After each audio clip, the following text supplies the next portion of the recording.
大家好，我係 Wonderful，歡迎你嚟我嘅頻道。口味濃淡各有所好，我喜歡嘅菜式未必係你喜歡嘅菜式。今條影片係同大家分享，俾大家參考一下嘅啫。我哋除咗鍾意食中餐之外，亞洲風味嘅菜式我哋都鍾意㗎。今次同大家分享嘅係泰國餐。有陣時你會好想食一啲刺激味蕾嘅食物。今晚我哋好想食啲酸酸辣辣又醒胃嘅嘢，我哋就決定咗去食泰國菜。今晚係星期六，網上訂位只係得返5點鐘啫，算啦，早係早啲，但係好想食，所以都嚟咗。見到網上嘅評分同埋嘅圖片都 OK 喎，所以我哋就嚟試試啦。地方好簡潔，服務員嘅態度都好友善。我哋之前去過一間泰國餐廳，佢嘅味道係非常之辣嘅。我哋都係第一次嚟呢間餐廳，我哋唔知道佢嘅酸辣度係有幾多㗎。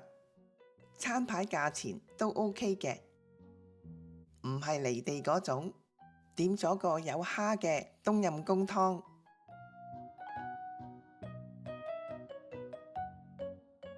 溫馨提示：呢度嘅小辣即係唔辣嘅，穩陣啲應該叫中辣。原本泰式冬陰功湯呢，就係酸酸辣辣啦，有香茅同埋青檸葉嘅香味嘅。雖然冇咗辣味較為失真，但係佢都有香茅啊、南薑啊、青檸葉嘅味㗎，仲有少少魚露味，味道濃郁。如果唔鍾意食辣嘅，呢個都係一個選擇。呢個湯係有4隻蝦㗎，蝦係爽口彈牙嘅。我期待嘅冬陰功湯應該係咁嘅顏色㗎喎，算啦，下次再嚟叫個辣嘅。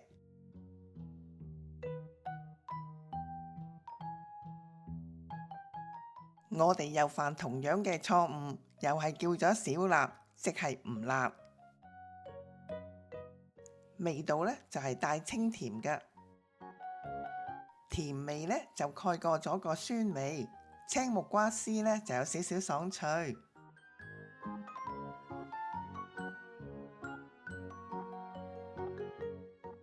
呢個泰式菠蘿炒飯賣相都幾靚喎。一放上台，聞到香噴噴，好有鑊氣啊！目測菠蘿都好新鮮喎，份量都好充足，菠蘿都切到好大粒啊！等咗咁耐先至食，都見到有熱氣上升，證明係鑊氣充足啦。蝦呢就爽口彈牙，佢嘅炒飯呢雖然唔係話好乾身，但係佢係有煙韌度嘅。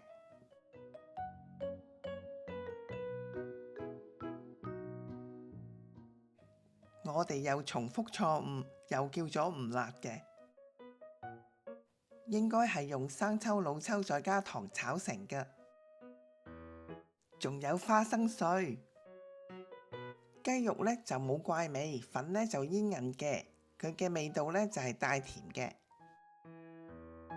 味道就正正常常啦，唔係話好標青嗰種咯。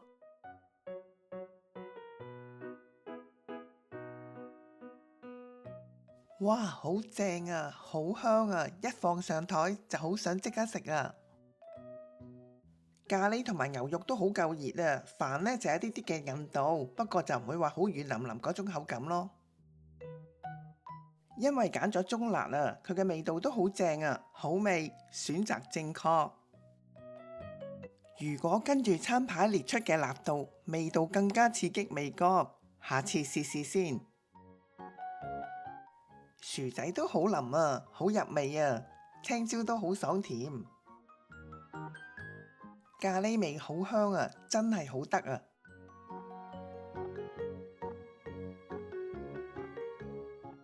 我哋好想食芒果糯米啊，但係賣晒。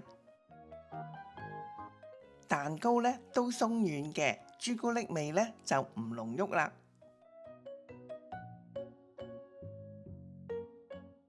味道呢真係不似預期啦。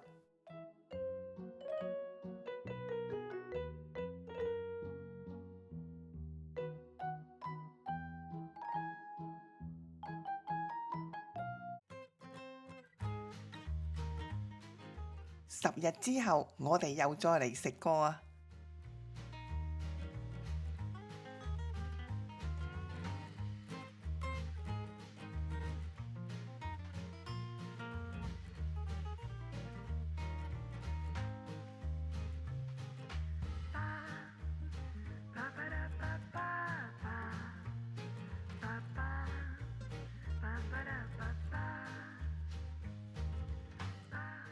賣相都好靚下喎，顏色都好鮮豔。用軟嘅米紙啦，包住啲菜啊、牛油果啦、豆腐、紅蘿蔔、青瓜、紅椒同埋青嘅芒果，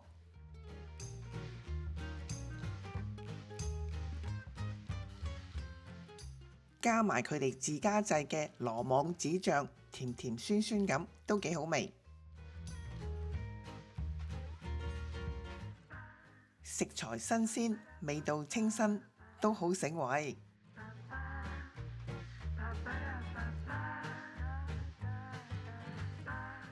今次冇加冇減，我哋係跟住個餐牌㗎，真係零舍不同啊！佢個獨特嘅酸味同埋香料嘅味呢，真係好正啊！味道好有層次啊，酸、辣、鹹、鮮。一食難忘啊！我自己呢，就可以接受到呢個辣度啦。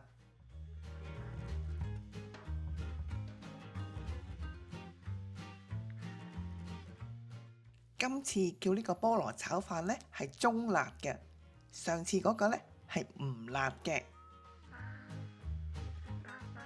賣相同埋顏色都吸引過上次喎。上次個菠蘿炒飯都好好味，今次係中辣，即係有少少嘅辣味嘅。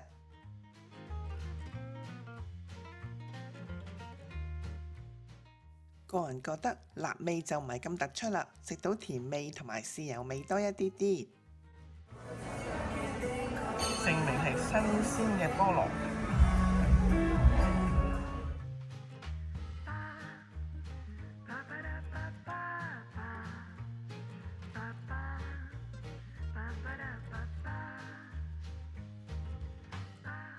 今次試下個青咖喱先，呢個青咖喱嘅香味好濃郁喎，目測都好似加咗好多椰奶喺裏邊喎。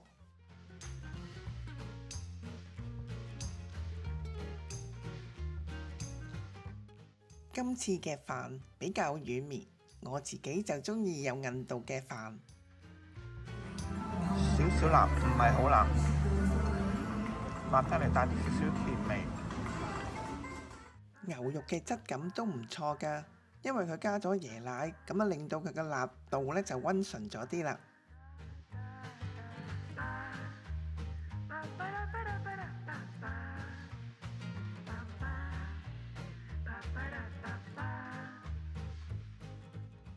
賣相都唔錯喎，唔知道佢嘅味道係點嘅呢？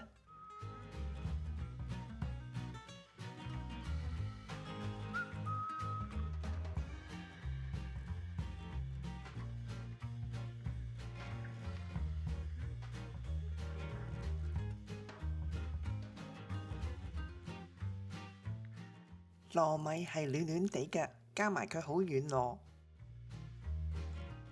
芒果係有啲酸味㗎，咁佢可以中和返椰奶嘅甜味。剩低嘅拎返屋企再食。服務員好好啊，俾咗另一盒嘅椰奶我哋啊。